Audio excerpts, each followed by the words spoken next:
اعوذ باللہ من الشیطان الرجیم بسم اللہ الرحمن الرحیم الصلاۃ والسلام علیکہ یا رسول اللہ وعلی آلکہ و اصحابکہ یا حبیب اللہ الصلاۃ والسلام علیکہ یا رسول اللہ وعلی آلکہ و اصحابکہ یا حبیب اللہ۔ جی آج اصول شاشی کا سبق جو چل رہا ہے وہ عام کی بحث ہے۔ خاص کی بحث جب ختم ہوئی تو عام کی بحث میں شامل ہوئے اور اس کی بحث چل رہی ہے۔ عام وہ لفظ ہے جو افراد کی ایک جماعت کو لفظاً یا معناً شامل ہو۔ عام لفظی جیسے مسلمون مشرکون، اب یہ عام ہے۔ جب مسلمون کہا یا مشرک کہا تو پھر عام کے اندر سارے مسلمان شامل ہو گئے۔ جب مشرک کہا تو سارے مشرک آ گئے۔ اب یہ تو نہیں کہا کہ فلاں مشرک ہے اور فلاں مشرک، جب مشرک کہا تو ساری اسی صفحے میں شامل ہو گئے۔ جب سارے اس صفحے میں بات شامل ہو گئے تو پھر عام ہو گئے۔ اب یہ تو لفظی ہے، معنن کیا ہے؟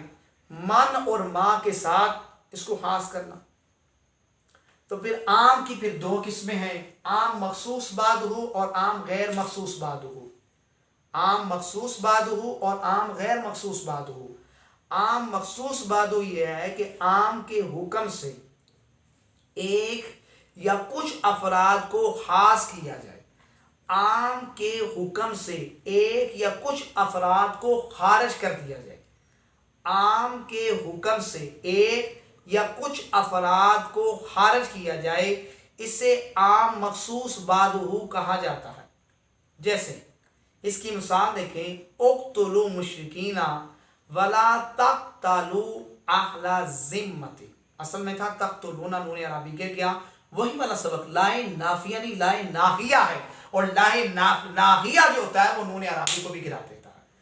ولا تقتلوا اہل ذمۃ، تمام اقتلوا مشرکین، اب پہلے تو کہا اقتلوا مشرکین، اب مشرکوں کو تمام مشرکوں کو قتل کرو، لیکن اب آگے اس پر قید آ گئی، ولا تقتلوا، نہ قتل کرو، اہل ذمۃ، مگر ذمی کافروں کو قتل نہ کرو۔ قتل کرو مشرکوں مگر ذمی کافر کو قتل نہ کرو۔ ذمی کافر ہوتا ہے جو مسلمان کے ملک کے اندر رہتا ہے۔ ذمی کافر وہ ہے جو کافر ہے، مسلمان نہیں ہے کافر ہے، لیکن مسلمان کے ملک میں رہتا ہے، ٹیکس دے کر رہتا ہے۔ کافر ہے، مسلمانوں کے ملک کے اندر کافر رہے اور ٹیکس دے کر رہے، اس کو ذمی کافر کہتے ہیں۔ تو اب یہاں پر پہلے تو بات تھی عام کہ قتل کرو مشرکوں، لیکن اب اس میں سے کچھ خارج کر دیے۔ وہ کیا خارج کیا ہے کہ ذمی کو قتل نہیں کرنا؟ تو پھر عام مخصوص بات ہو گیا کہ عام میں سے کچھ کو نکال دیا۔ وہ کس کو نکالا؟ ذمی کافروں کو نکال دیا۔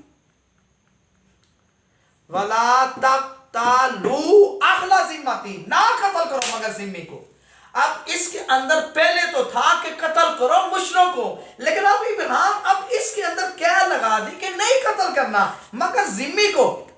تو اب اس میں سے ذمیوں کو نکال دیا تو کچھ کو نکال دیا، تو یہی تو کہہ رہے ہیں عام مقصود بعد اس میں سے کچھ افراد کو نکال دیا۔ کس کو نکالا؟ ذمی کو نکال دیا، ذمی کافروں کو نکال دیا۔ اب آگے عام غیر مخصوص بات ہو۔ عام غیر مخصوص بات ہو یہ ہے کہ عام کے حکم سے کسی فرد کو مستثنا نہ کیا جائے۔ عام کے حکم سے کسی افراد کو نہ نکالا جائے۔ اس میں تھا کہ کچھ افراد کو نکال لیا جائے۔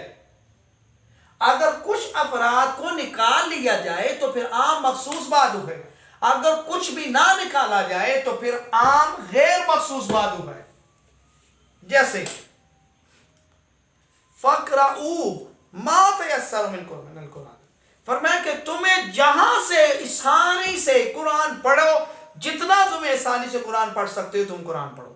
ما، اب یہاں جو ہے ما عموم ہے، اب یہ نہیں کہا کہ اتنا پڑھو یا یہ سورت پڑھ لو یا یہ والی سورت پڑھنی ہے یا یہ والی نہیں پڑھنی، تو اس میں یہ نہیں کہا گیا، اس میں کسی کو نہیں نکالا گیا کہ اِنَّا أَنزَلْنَا پڑھنی ہے یا سورت کوثر پڑھنی ہے یا سورت بقرہ پڑھنی ہے یا سورت ملک پڑھنی ہے، تو یہ بات نہیں کی گئی۔ تو اب اس کے اندر کوئی قید نہیں ہے، تو پھر یہ جو ما ہے یہ عام مخصوص غیر بعدو ہے۔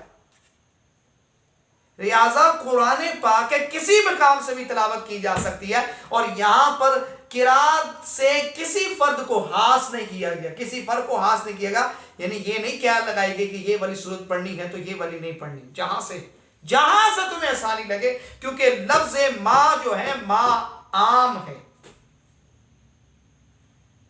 پھر اس کے بعد ہے مطلق۔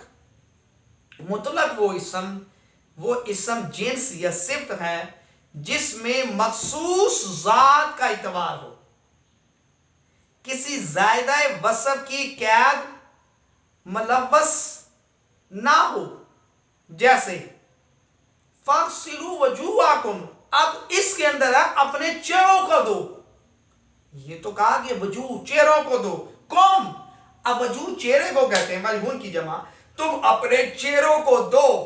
اب ریاضہ یہاں پر ترتیب کی قید نہیں لگائی گئی کہ پہلے کیا دھونا ہے، تو پھر یہ ریاضہ وضو کے اندر ترتیب اور نیت فرض نہیں ہے۔ ترتیب ہے، اگر کسی نے ہاتھ منہ کی جگہ پہلے ہاتھ دھو لیے، پہلے منہ کی جگہ ہاتھ دھو لیے، ترتیب الٹ کر لیے، تو قرآن کی آیت میں تو عمل ہو رہا ہے کہ اپنے چہروں کو دو، یہ تھوڑی کہا کہ پہلے دو یا بعد میں دو، تو یہ تو بات کہی نہیں کہ پہلے دھونے یا بعد میں دھونے، بات ہو رہی ہے دھونے کی، یہ نہیں کہا کہ پہلے دو یا بعد میں دو، تو اب یہ بات مطلق ہے، اپنے چہروں کو دو، قید نہیں لگائی گئی، تو جب یہ قید نہیں لگائی گئی تو پھر اس میں یہ بھی ترتیب بھی نہیں ہے۔ اب آگے جو ہے مقید اس میں جنس یا صفت میں کسی زائدہ وصف کی قید میں ملوث ہو، اسے مقید کہتے ہیں۔ مثلا کسی مومن کو غلطی سے قتل کرنے کی صورت میں کفارہ مومن غلام آزاد کرنے کا حکم ہے۔ کسی مومن کو قتل کر دیا تو اس کی صورت میں کفارہ جو ہے مومن غلام آزاد کریں گے، کافر غلام آزاد کرنے سے یہ نہیں ہوگا کفارہ۔ کیوں؟ فَتَحْرِيرُ رَقَبَةٍ مُؤْمِنَةٍ، اب یہاں پر ہے کہ تم آزاد کرو غلام کو، رقباتی آگے آیا مومناتی، مومن غلام کو آزاد کرو، اب یہ جو ہے مقید، اب یہاں پر یہ ہوتا فَتَحْرِيرُ رَقَبَةٍ، تے آزاد کرو غلام کو، تو پھر تو بات تھی کہ کوئی سا بھی غلام چاہے وہ مومن ہو چاہے وہ کافر ہو، لیکن یہاں پر یہ قید لگا دی مومنہ کی، اب یہ بات قید کے ساتھ ایک وصف کے ساتھ مقید ہو گئی ہے۔ اب لہذا اگر کوئی غلام آزاد کرے گا تو مومن آزاد کرے گا تو پھر کفارہ ہوگا، اگر کافر غلام آزاد کرے تو کفارہ نہیں ہوگا، کیونکہ آیت کے اندر قید لگا دی ہے، احاطہ لگا دی ہے، دائرہ لگا دی ہے، وہ دائرہ لگا دیا ہے وہ کس کا؟ مومنہ کا۔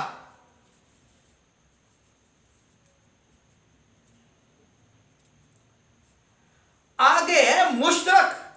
مشترک وہ لفظ ہے کہ جو ایسے دو یا دو سے معنی کے لیے وضع کیا گیا ہو لیکن اس کی حقیقتیں مختلف ہوں، یعنی کہ ایک لفظ ہے اس کے کئی معنی ہوتے ہیں، جیسے عین کا معنی چشمہ بھی ہے، عین کا معنی سونا بھی ہے، پہننا بھی ہے، جاگنا بھی ہے۔ اب لفظ ایک ہے، معنی کثیر ہے، سونا، پہننا، جاگنا، چشمے، اب لفظ ایک ہے معنی کئی ہیں، تو پھر یہ مشترک ہے، اور مشترک ہے اور اس کی حقیقتیں بھی مختلف ہیں، جیسے جاریہ۔ اب جاریہ عربی کا لفظ ہے، اس کا معنی لونڈی ہے، جاریہ عربی کا لفظ ہے اور اس کا منجد کے اندر کیا معنی ہے؟ جاریہ کا لونڈی بھی، اور ایک معنی لونڈی بھی اور ایک معنی کشتی بھی ہے، تو جاریہ کا ایک معنی لونڈی اور ایک معنی کشتی، تو اب لونڈی اور کشتی دونوں تضاد چیزیں ہیں۔ کیوں؟ لونڈی جو ہے وہ انسان ہے، کشتی انسان نہیں ہے، وہ پلاسٹک کی بنی ہے، تو انسان کی اور پلاسٹک کی دونوں کی جنس علیحدہ ہے، تو جب دونوں کی جنس علیحدہ تو پھر دونوں کی حقیقتیں علیحدہ ہیں، لونڈی کی حقیقت اور ہے، کشتی کی حقیقت اور ہے۔ آخری معول وہ ہے جب غالب رائے سے جب غالب رائے سے مشترک کے کسی ایک معنی کو ترجیح حاصل ہو جائے اسے مؤول کہتے ہیں۔ اس کے بھی معنی کثیر ہوتے ہیں، لیکن اب کسی ایک معنی کو ترجیح دے دی جائے۔ اب ترجیح کا معنی یہ نہیں ہے کہ جو مرضی کو اٹھا کر ترجیح دے دے، جیسے مرزا انجینئر جہنمی کتا، اب وہ ہر بندہ اس پر یہ نہیں کہہ سکتا کہ بھئی میری رائے یہ ہے کہ یہاں پر معنی یہ مجتہد کا کام ہے، اور مجتہد کے اندر یہ صلاحیتیں ضروری ہیں، اس کو صرف بھی آنی چاہیے، اس کو نحو بھی آنی چاہیے، اس کو علم معنی، علم البیان، علم بدی، اور اس کے بعد 12 علوم ہیں وہ سارے آئیں گے، اور منطق اور فلسفہ، پھر فقہ اور اصول فقہ، یہ سارے علوم آئیں، پھر اس کے بعد وہ مجتہد بنتا ہے، ایسے تو مجتہد نہیں بنتا۔ تو اسے وقت کا امام اس کو اس بات پر ترجیح اس موقف کو، جیسے کرو، اب یہ جو کرو ہے، کرو کا معنی ایک حیض بھی ہے اور کرو کا ایک معنی طہر بھی ہے۔ اب لفظ ایک ہے، کرو کا ایک معنی حیض اور ایک معنی طہر۔ اب حیض اور طہر دونوں ضد ہیں، کیونکہ حیض ناپاکی کے ایام ہے اور طہر پاکی کے ایام ہے۔ پاکی اور ناپاکی دونوں جمع نہیں ہو سکتی، جب پاکی ہے تو پھر ناپاکی نہیں، اور جب ناپاکی ہے تو پھر پاکی نہیں، دونوں تضاد ہیں۔ اب اس کو مجتہد نے اپنی غالب رائے سے حیض مراد لے لیا، ہم نے یعنی حناف نے حیض مراد لے لیا اور شافعیوں نے طہر مراد لے لیا، تو اب اس کو کہتے ہیں مؤول، مؤولہ پھیر دیا کسی ایک معنی کی طرف۔ انشاءاللہ پھر حقیقت مجاز اس کی اسباق پڑھیں گے۔ اللہ تعالیٰ اس کو اپنی بارگاہ میں قبول و منظور فرمائے، بے حساب بخشی فرمائے۔ صلی اللہ علیہ محمد۔ چینل کو سبسکرائب کریں، بیل کا بٹن دبائیں تاکہ ہر آنے والی ویڈیو آپ تک پہنچتی رہے۔ صلی اللہ علیہ محمد۔ السلام علیکم ورحمۃ اللہ۔